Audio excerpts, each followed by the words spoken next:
Well, if spring has you thinking about home renovation, Leanne Cusack has an expert for you. Back to her with another Steve. And this is where it's such a small community, Graham, because your daughter just graduated from the high school that Steve went to, graduated. yeah. See, it's all, we're all connected. Small town. Somehow, small town. Wasn't that fun for him? That sure looked Made fun. you want to pick up your paint rollers and start fencing or twirling something. and carrying.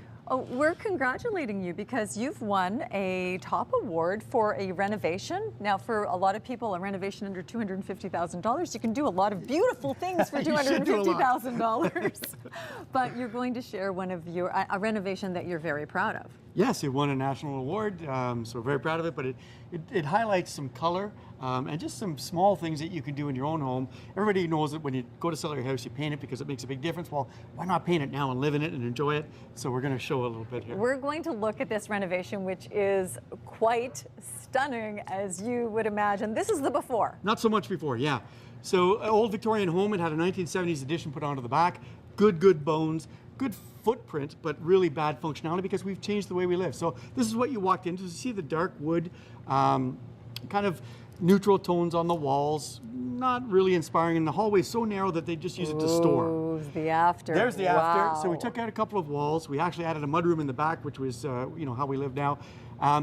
Went with the dark light. So we have the dark treads, the light risers, the white risers, white trim, left the handrail but painted the spindles white, and went with the white marble tile and the dark border tiles to get that dark light theme going. So color and losing a couple of walls really does make a big difference. Well, doesn't it make it more welcoming? Like, you really want to come into that place now. There's more to this renovation, a lot more, but we're only going to show you part of it. But next up we have, this is another before, and this is? This is the formal dining room. Again, they've got the neutral tones of wood and brick and flooring. Again, not light dark paints on the wall, but And it a just doesn't dated feel look. dark. Very dated, and not real formal for a nice old Victorian home. So this is how we transformed that. You did indeed, and here's the transformation. It's from the other end of the room, but you can see the light and the dark is carried through everywhere. The hardwood flooring is carried throughout the house, so it's a good theme throughout the house and ties everything together. This is But pure the elegance. White chair, isn't it lovely? That really creates a sense of formality. Now, we might think, and we'll talk about this later, that painting a ceiling a dark color would make it feel lower, but you would like everyone to know what?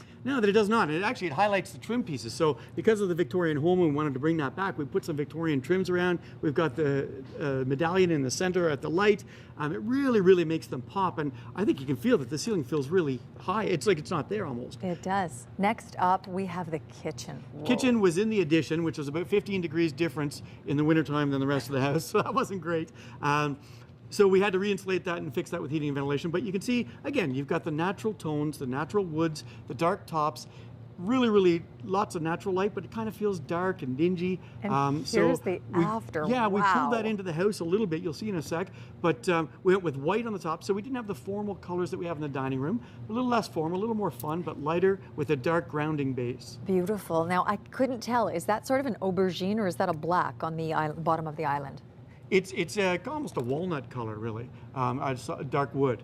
And that's carried through, you can see in the banquette. So we extended the kitchen into the addition, so it left a smaller area, but we were able to put a banquette in there to take advantage of the room.